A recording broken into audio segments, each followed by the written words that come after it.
오늘 우리에게 주신 하나님의 말씀은 구약 성경에서 봅니다.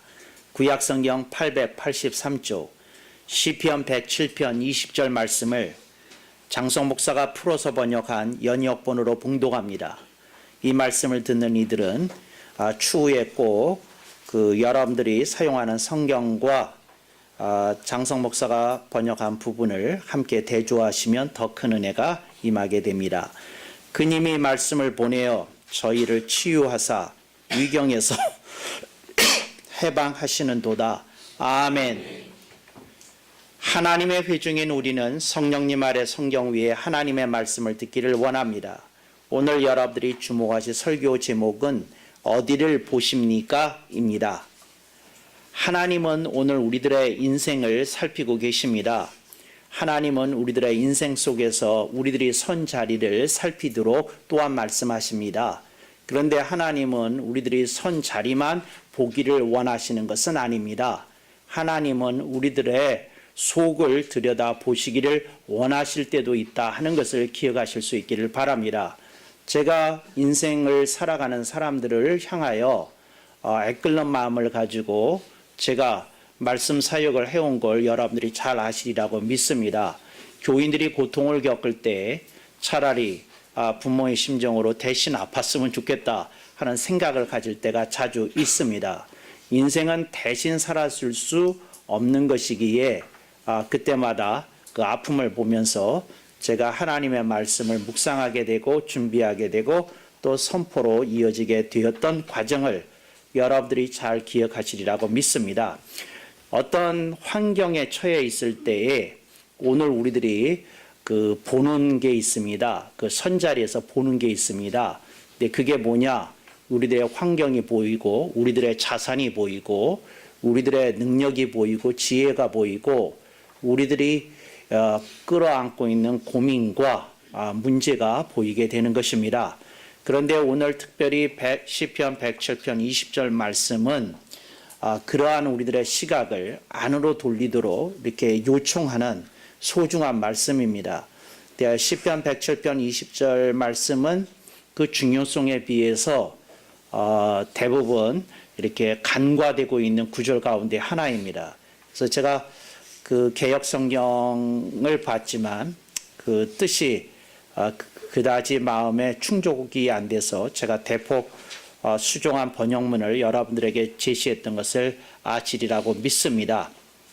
근데 오늘 우리들이 처해 있는 이 환경 속에 우리들이 원하는 게 있습니다. 그게 뭐냐면 우리들은 하나님의 능력을 원하고 하나님의 기적을 원합니다. 그래서 우리들이 하나님께 기도를 할 때에 우리들이 드리는 그 기도 혹은 간구의 내용을 그냥 한 단어, 두 단어로 요약한다면 기적이 될 거고 혹은 능력이 될 것입니다.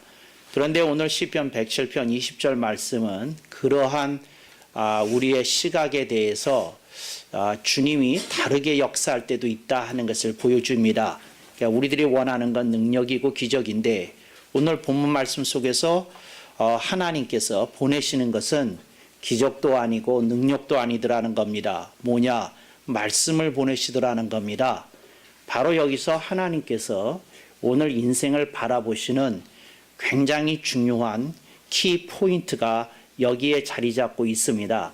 하나님께서 오늘 말씀을 통해서 내가 너희에게 보내기를 원하는 게 있다.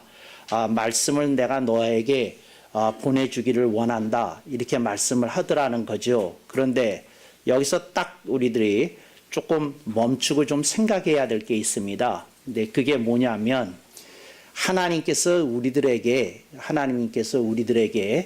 그 기적을 주실 때도 있고 능력을 주실 때도 있다는 겁니다. 네, 요걸 이렇게 제가 요 부분에서 상당히 이제 고민을 좀 했는데요. 예를 들어서 어떤 사람이 집을 자기가 살고 있는 아파트를 리모델링 하기로 했어요. 그래가지고 자기가 이제 수소문 해본 다음에 좀 실력 있다고 인정이 된 건축사에게 이제 설계를 의뢰하게 되었습니다. 그러면 제가 여러분에게 묻겠습니다. 그분이 물어볼 겁니다. 무슨 취향이신지 생활의 패턴은 어떤지 여러 가지를 이제 물어보고 본인이 그것을 감안해서 이제 그 실내 설계를 하게 되고 리모델링을 시작하게 될 것입니다. 그런데 만약에 그 리모델링을 할 때 침실을 거실처럼 꾸미면 되겠습니까? 안 되겠습니까? 안 될 겁니다. 거실을 그 주방 공간처럼 꾸미면 되겠습니까? 안 되겠습니까? 안 될 것입니다. 이게 무슨 말이냐면 각자의 공간은 공간대로 살아나면서 서로 유기적인 연결이 되도록 하기를 의뢰자는 클라이언트는 원할 것이다. 이렇게 생각이 되어집니다. 근데 바로 그 부분입니다. 그게 뭐냐면 하나님의 말씀이 침실에 대해서 얘기할 때도 있고 주방에 대해서 얘기할 때도 있고 거실에 대해서 얘기할 때도 있고 베란다에 대해서 얘기할 때도 있다는 겁니다. 그게 무슨 말이냐면 우리가 문제 속에 처해 있을 때에 하나님의 기적과 능력을 구할 때도 있다는 겁니다. 이제 그걸 전제로 하고 여러분이 들으셔야 됩니다. 그러니까 제가 지금 오늘 하는 설교를 모든 상황, 모든 그 경우에 이 말씀을 절대적으로 적용시켜야 되는 것은 결코 듣지 말라는 겁니다. 그런데 이 부분이 있다는 겁니다. 그래서 우리들이 능력을 구하고 기적을 구할 때도 있는데 오늘 본문 말씀 속에서 주님이 이렇게 얘기하시는 겁니다. 그러니까 여러분들이 오늘 이 말씀이 나한테 지금 조명이 되는 그런 말씀인지 아닌지 여러분 상황을 보고 여러분 선자리를 보고 검토 좀 하셔야 되겠습니다. 주님이 뭐라고 말씀하시냐면 얘야 네가 지금 위경에 빠졌구나. 위경이라는 건 뭐냐면 위태로운 상태입니다.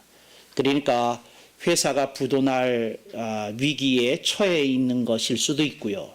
또 부부관계가 파경을 맞이할 위험 속에 있는 것일 수도 있고요.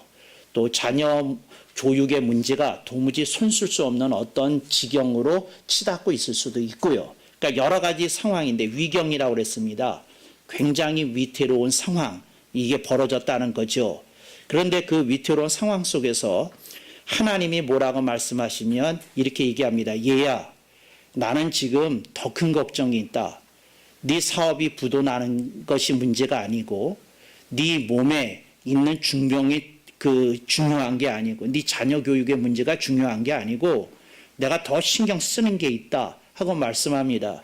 그랬더니 그 사람이 주님 제가 처해 있는 위경보다 이 위태로운 상황보다 더 중요한 게 있고 주님이 신경 쓰시는 게 있다는 게 뭡니까? 그랬더니 하나님께서 하시는 말씀이 얘야 나는 네 그 속이 걱정이 된다. 네 생각과 마음이 네 영의 상태가 나는 걱정이 된다 하고 말씀하시더라는 겁니다. 주님, 제가 왜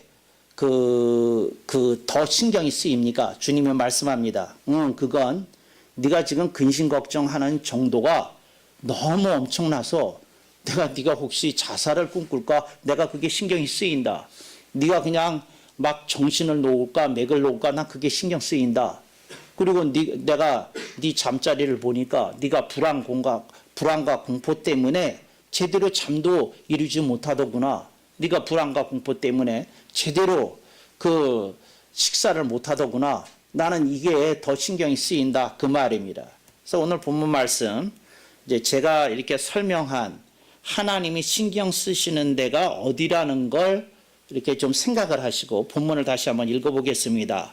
그님이 이제 이건 제가 번역할 때 사용하는 용어인데 하나님을 3인칭 대명사로 부를 때 저는 그님이라고 번역합니다. 개역 성경에서는 그나 저로 번역했습니다. 저는 왠지 불경스러워서 그님이라고 그랬습니다. 그님이 그러니까 하나님입니다. 말씀을 보내어 저희를 치유하사. 하나님은 이 사람에게서 근심 걱정을 거두고 싶으신 거예요. 불안과 공포를 제하고 싶으신 거예요. 그래서 그렇게 치유하시고 싶은 거예요. 그래서 위경에서 해방하시는 도다. 이게 조금 우리들하고의 시각 차이입니다. 우리는 문제 해결이 해방이라고 생각을 합니다. 그래서 우리는 우리가 원하는 대로 되는 것이 해방이다. 이렇게 딱 생각을 한다는 겁니다. 근데 하나님은 그게 아니라 얘야 인생은 이렇게 간단한 게 아니다. 네가 마음속에 품고 있는 근심 걱정이 불안과 공포가 그게 나는 더 신경이 쓰인다. 야, 그 문제 해결이 된다고 그 네가 낫냐? 네가 오히려 더 병들 수 있지. 골병 들 수 있지. 그게 아니다. 이렇게 말씀하시더라는 거죠. 그래서 여러분들의 이 말씀을 들으면서 제가 조금 그 배경을 좀 설명을 드려야 되겠습니다. 이제 그 정신질환이라는 말이 있지 않습니까? 이게 정신질환이라는 말 자체가 번역이 잘못되어 있어요. 그래서 이게 정신질환이라고 번역하면 안 됩니다. 그러니까 여러분들이 그런 운동도 좀 해야 돼요. 정신질환이라고 번역을 하면 안 되고, 그러니까 정신질환이라고 그러니까 사람들이 그 이렇게 정신과 의사한테 가가지고 어떤 이렇게 도움을 좀 받을 일이 있어도 가지를 않습니다. 그러니까 정신질환이라고 하면 안 되고요. 이걸 정확하게 번역하면 심정 질환이라고 불러야 됩니다. 그러니까 심리적으로 혹은 정서적으로, 감정적으로 또 정신적으로 이렇게 그 타격을 입어서 괴롭고 힘들어하는 사람들이 겪는 그런 상태를 이제 그 질환이니까 이것도 그러니까 몸에 질환이 있듯이 생각과 마음에도 질환이 있을 수 있는 겁니다. 근데 이걸 이제 심정 질환이라고 번역을 했으면 사람들이 좀 받아들이기가 좋았을 터인데 이걸 그냥 정신 질환을 해가지고 제정신이냐 미쳤냐 이런 수준으로 바라보니까 이게 아무도 그 정신과에 가지 않는다고 그럽니다. 그래서 우리나라의 경우 특별히 정신과 의사들의 수입이 짭짤하답니다. 왜 짭짤하느냐 하면 아무도 국민건강의료보험을 사용 안 한대요. 현금을 내지. 왜? 기록이 남을까 봐. 거기 치료받았다는 거 할까 봐 그렇다는 겁니다. 그러니까 여러분들 중에 자녀를 혹시 의사로 키우고 싶으면 참고로 해주세요. 그런데 이게 이런다는 거예요. 그런데 이제 재미있는 건 호주에서 이렇게 조사를 해봤더니 뭐냐면 국민의 4분의 1이 심정질환자랍니다. 근데 영국에서 했더니 영국은요 더 높아요. 30%. 그랬는데 이 심정질환을 치료하는 정신과 의사들이 하는 얘기입니다. 이렇게 좀 더 세밀하게 이렇게 들여다보면 그 한 나라에 한 30%에서 40% 정도는 심정질환을 앓고 있답니다. 근데 본인이 정신질환으로 분류되어서 사회에서 어떤 불이익을 당할까봐 이렇게 공개를 못하고 나서지를 못해서 그렇지 도움이 필요한 사람이 그렇게 많답니다. 그런데 여러분들은 다행히 예수님을 믿고 복음을 영접하고 또 이렇게 특별하고 좋은 교회, 아멘이 없네요. 좋은 교회를 다니셔서 여러분 매주일 설교를 통해서 복음만 접하시는 게 아니라 이 그룹 테라피를 받으셔서 심리적으로 안정이 일어나고 정서적으로 치유가 일어나서 여러분은 이제 모르시는 건데 그 모든 사람이 이런 걸 겪는다는 겁니다. 근데 하나님께서 하시는 말씀이 뭐냐면 얘야 나는 네가 더 걱정이야 문제보다도 이렇게 얘기하시는 겁니다. 하나님이 이렇게 얘기하십니다. 얘야 내가 뭘 말하는지 알겠느냐? 아니 내가 지금 사업이 부도나게 생겨서 이렇게 불행한 거잖아요. 내가 지금 부부관계가 이렇게 파탄이 나서 내가 불행을 느끼는 거잖아요. 내가 자녀 때문에 내 감정이 너무 극에 달아서 이렇게 된 거잖아요. 하고 주님께 말씀을 드렸더니 주님이 풀어서 이렇게 설명을 하십니다. 뭐라고 얘기하시냐면 얘야 네가 만약에 건강하다면 지금 사업 지금 부도난들 무슨 상관이 있냐? 네가 다시 사업 일으키면 되는 거 아니냐? 이렇게 말씀하시더라는 거죠. 네가 건강하면 지금 자녀 문제가 극한으로 치던 것 같아도 아니다. 좋은 날 오게 네가 노력하고 또 부모와 자식 관계를 회복시킬 수도 있고 그런 날이 네가 오도록 도모할 수 있는 거다. 근데 네가 무너져 내리면 모든 게 다 끝나는 것 아니겠느냐? 이 말씀을 하더라는 겁니다. 그래서 여러분에게 제가 묻겠습니다. 여러분 속이 중요합니까? 그러지 않으면 이 바깥에 있는 문제가 중요합니까? 여러분 속이 훨씬 더 중요합니다. 그래야 인생에 제2의 기회, 제3의 기회, 제4의 기회가 올 수 있는 겁니다. 근데 여러분들이 그러니까 문제 때문에 문제가 아닙니다. 여러분 속이 그러하기 때문에 문제입니다. 이걸 기억하십시오. 문제 때문에 문제가 아니에요. 여러분 속이 그러하기 때문에 그러하다는 거 여러분들이 기억하실 수 있기를 바랍니다. 근데 그러면 인생의 제2기회, 제3의 기회가 얼마든지 올 겁니다. 그런데 사람은 현재 부딪히고 있는 문제를 마치 인생의 마지막 기회처럼 바라보고 있다는 겁니다. 그래서 사람이 낙담하고 절망으로 그렇게 떨어지게 되는 겁니다. 여러분들이 일어서려고 그러면 봐야 됩니다. 뭘 봐야 되냐? 내 속이 문제구나. 내 속에 필요한 게 있구나. 그게 뭐냐? 본문은 그걸 치유라고 얘기하십니다. 여러분들에게 심리적 치유가 필요합니다. 정신적인 치유가 필요합니다. 이게 주님이 여러분에게 주시는 얘기입니다. 근데 그 치유의 내용이 무엇인지 오늘 본문에는 없는데 말씀이 가서 그걸 치유해야 된다는 겁니다. 근데 제가 이 말씀을 조금 풀어서 여러분들은 좀 막연하게 얘기하는 거 좀 설교 들으시면서 싫잖아요. 저도 싫어요. 그렇게 설교하는 거. 그래서 그러면 하나님께서는 치유를 하시는데 우리들의 부딪히고 있는 상황도 보시는데 우리한테 뭐라고 말씀하시는지를 봐야 되겠습니다. 첫째, 문제보다도 여러분 각자가 훨씬 가치가 있는 것이라는 겁니다. 여러분들이 훨씬 가치 있는 존재예요. 뭐보다? 문제보다 여러분이 훨씬 가치 있는 존재입니다. 그러니까 주님이 하시는 말씀은 뭐냐면 문제에 함몰되지 말라는 겁니다. 문제에 빠져서 헤어나지 못하는 걸 함몰이라고 합니다. 문제에 빠져버리지 말라는 겁니다. 문제 속에서 묻혀지지 말라는 겁니다. 그러니까 여러분들이 이걸 첫 번째 주님이 하시는 말씀을 들어야 됩니다. 아하, 문제가 그렇게 가치 있는 게 아니라 내가 더 가치 있는 존재구나. 이런 걸 느끼도록 주님이 말씀하는 걸 들어야 되는 줄로 믿습니다. 두 번째, 어떤 경우든지 낙심과 절망을 받아들이지 말라는 겁니다. 사람이 가장 무서운 게 뭐냐면 낙심하고 절망하는 겁니다. 목사님, 낙심이 뭡니까? 의욕이 꺾여버리는 겁니다. 이게 낙심입니다. 절망이 뭡니까? 도무지 불가능하다고 예단해버리는 겁니다. 그러니까 여러분들이 낙심과 절망에 빠지면 안 된다. 그걸 받아들이면 안 되는 겁니다. 제가 여러분에게 말씀합니다. 인생이 낙심을 받아들이는 순간 이 사람은 무능력자가 됩니다. 왜? 의욕이 꺾이니까요. 인생이 절망을 받아들이는 순간 이 사람에게 남아있는 선택은 자살밖에 없습니다. 제가 여러분한테 말합니다. 낙심과 절망은 어떠한 경우든지 여러분이 갖고 있는 사전에서 그냥 삭제해야 될, 딜리트시켜야 될 아이템입니다. 그 월드입니다. 이건 딜리트시켜야 돼요. 이거 지워버려야 됩니다. 뭐 컴퓨터에 뭐 휴지통이라고 있다면서요? 그거 보내십시오. 그냥 빨리 보내십시오. 그냥 즉각 이거 뭐 보낸다고 표현 안 하죠? 날려버리십시오. 이렇게 할 때 여러분에게 신상에 유익한 일이 열려지게 되는 줄로 믿습니다. 이게 주님께서 하시는 두 번째 말씀입니다. 세 번째, 주님께서 하시는 말씀입니다. 여러분들이 위경에 있다면 꼭 들으십시오. 이게 뭐냐면 천천히 생각하고 차근차근 챙기라는 겁니다. 천천히 생각하고 천천히 챙기라는 겁니다. 천천히가 좋은 말입니다. 천천히 생각하십시오. 조금 자기 자신에게 그냥 그렇게 하지 마십시오. 그러니까 예를 들자면 이러지 마십시오. 그러니까 뭐냐면 여러분들이 인생을 생각할 때에 바둑이나 장기를 두는 것처럼 인생을 생각하면 안 됩니다.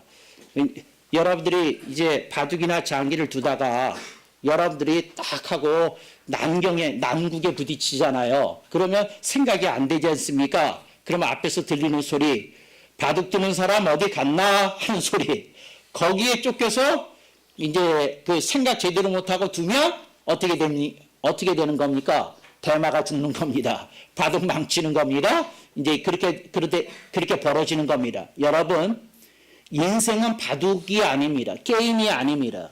인생은 그저 살아가면서 풀어도 되는 게임입니다. 이걸 꼭 기억하십시오. 그러니까 인생은 조금 장고해도 돼요.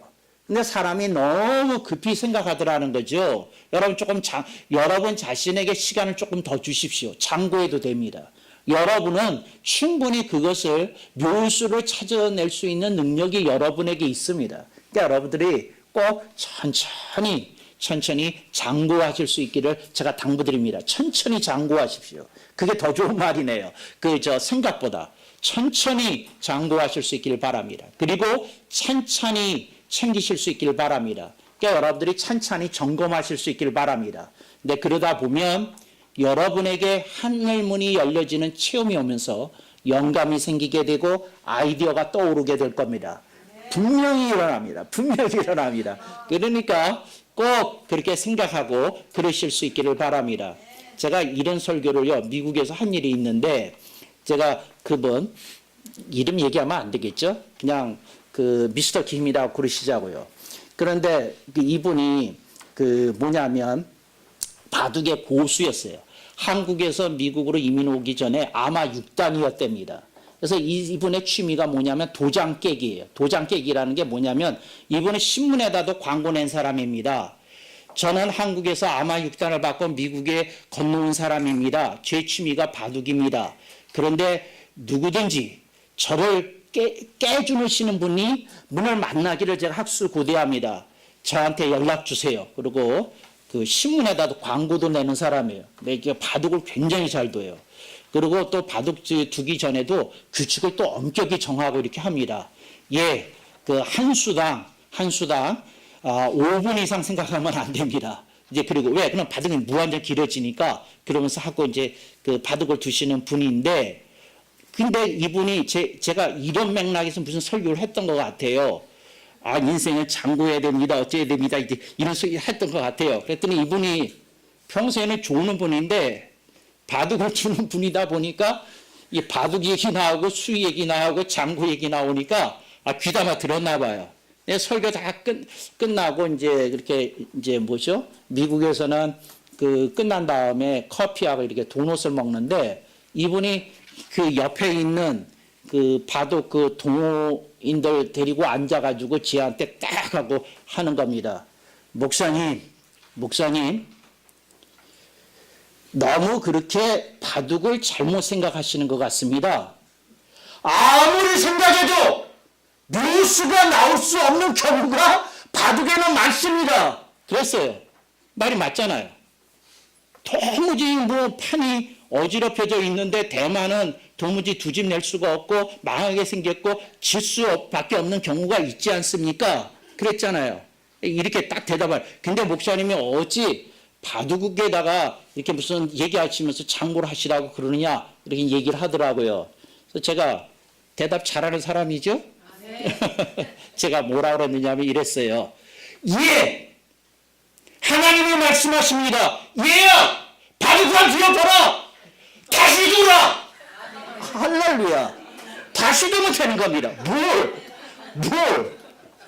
인생은, 내가 그랬어요. 그 사람한테. 인생은 단판대국이 아닙니다. 인생은 만판대국입니다. 아, 난 정말 너무 명언을 잘하는 것 같아요.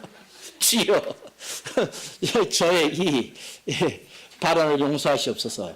방송 듣는 분들 좀 용서해 주세요. 그런데 여러분, 인생이라는 게 단판대국이 아니에요. 단판대국이라고 생각하는 사람들이 낙심하고 절망하는 겁니다. 만판대국이에요. 싹스럽고, 이 판 내가 졌네. 다시 한번 두세. 당신이 100 가져가고 내가 그럼 흙으로 한번 정리해 보겠네. 그리고 다시 돌 바꿔서 다시 두면 되는 겁니다. 무슨 걱정이야. 만판대국인데. 하나님께서 말씀합니다. 새 판은 내가 짜도록 너에게 지혜와 영감을 공급해 주마. 아마 주님이 그렇게 말씀하실 겁니다. 할렐루야. 여러분, 인생을 그렇게 사실 수 있기를 바랍니다. 그게 주님께서 치유하기를 원하시는 겁니다. 또 하나 주님께서 말씀하십니다. 뭐라고 말씀하시냐면, 얘야, 그렇지만 분명히 하자. 무슨 말씀이신데요? 내가 너한테 네 번째로 해주고 싶은 말은 이거다. 그렇지만 책임 소재는 명확히 하자. 이게 무슨 말입니까? 우리의 인생에 대해서 우리들이 잘못된 수를 두었기 때문에 내가 꼬이고 힘들고 망하게 된 경우가 있어요. 근데 그거에 대해서 내가 인정해야 됩니다. 아버지, 내가 잘못된 수를 두었습니다. 이렇게 얘기해야 됩니다. 여러분, 인생의 바둑과 비슷한 데가 있어요. 일수불태입니다. 딱 놓으면, 돌을 놓으면 거기서 끝나면 거기서부터 다시 생각해야 되는 거예요. 우리들의 인생 되돌릴 수 없잖아요. 거기서부터 생각해야 되는 겁니다. 맞습니다. 오늘 우리들이 하나님 앞에 그렇게 호소해야 됩니다. 하나님, 제가 판을 어지럽혔습니다. 그렇지만 하나님이 제 인생에 임하실 때에 제 인생이 달라질 수 있는 것을 믿습니다. 여러분들이 하나님께 그렇게 말씀을 드리고 오늘 주님이 주실 수 있는 하늘의 치유를 여러분들이 이렇게 갈망하셔야 되리라고 믿습니다. 이게 주님께서 여러분들에게 일어나기를 원하는 치유입니다. 근데 많은 이들이 치유를 거부하고 위경에 사로잡혀서 포로가 돼서 인생이 해방받지 못합니다.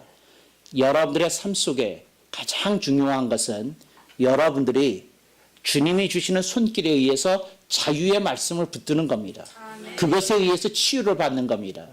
어떤 분이 아이가 있었대요. 근데 3살짜리인데 약간 뭐라 그래야 되나요? 지진 학습증이라는 거 아시는지 모르겠어요. 그러니까 뭐냐면 예를 들어서 이 알파벳 A를 가르쳐 주면 보통에는 한두 번 가르치면 A라고 하잖아요.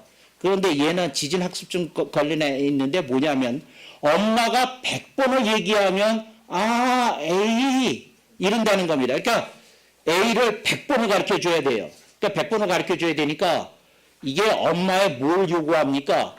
인내를, 심과 인내력을 얼마나 테스트하는지 몰라요. 왜냐하면 엄마도 짜증나는 게 A 그리고 엄마 급하니까 빨리 10번 할 겁니까? 하지 않겠습니까? 100번 하고. 그리고 주중에 다시 한번 책 덮었다가 다시 이게 뭐지 그러면 애가 멍 때리고 앉아있거든요. 그러니까 얼마나 구박도 하고 조금 얄밉게도 생각하고 뭐 그렇겠습니까? 놀리는 것 같은 생각도 들고.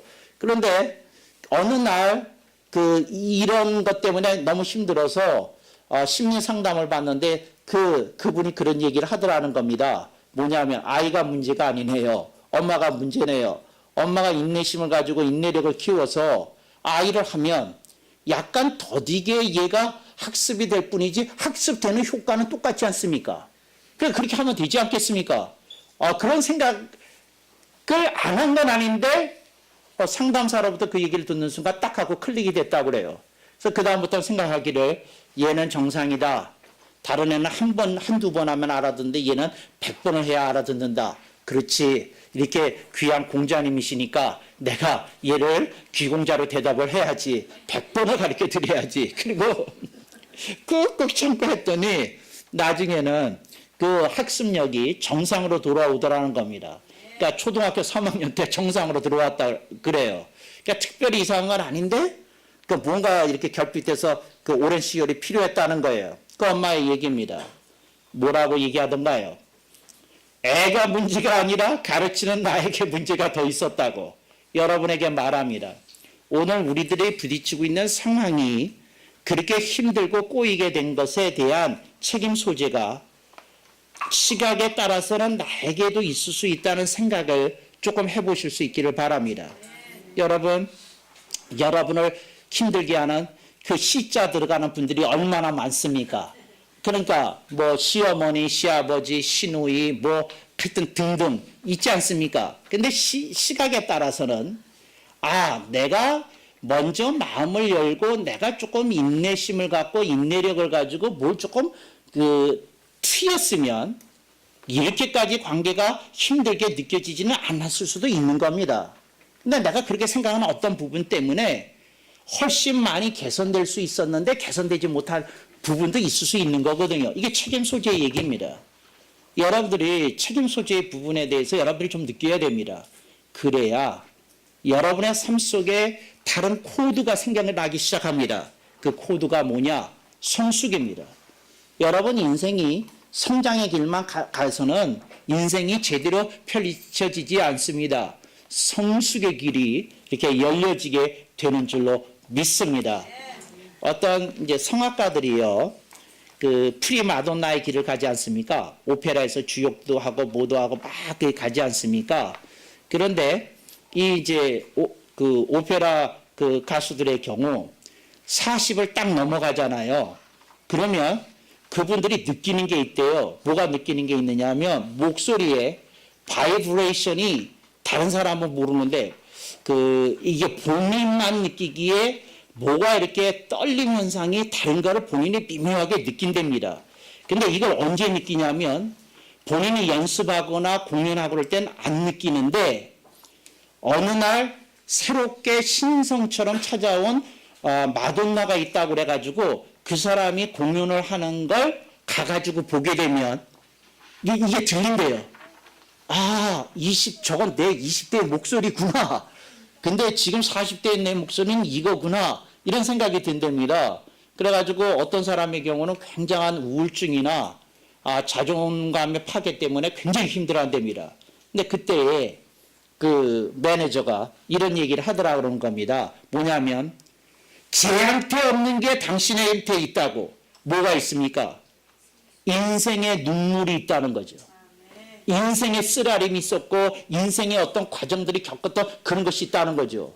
20대에 경험하지 못했던 그 인생의 사연들이 녹여져 가지고 목소리로 표현될 수 없는 어떤 인생의 무게가 그 목소리 속에 실려 나오기 때문에 떨림이 있지만 오히려 더 영국으로 바라보는 그 오페라의 완성도는 더 높아질 수 있었다는 거죠. 제가 여러분한테 얘기합니다. 성숙이 여러분의 인생의 새로운 차원을 열 수 있습니다. 여러분들이 성숙한 모습을 좀 보여주는 게 양보가 아니고 손해가 아니고 피해가 아닙니다. 여러분들이 그런 모습을 보여주도록 여러분 자신을 여실 수 있기를 바랍니다. 그런 분들이 오늘 이 말씀 다시 한번 봅니다. 그님이 말씀을 보내어 저희를 치유하사 위경에서 해방하시는 도다. 여러분, 치유가 일어나면 이미 해방이 된 겁니다. 그리고 해방된 사람이 문제 해결을 통한 진짜 해방에도 이르게 되리라고 믿습니다.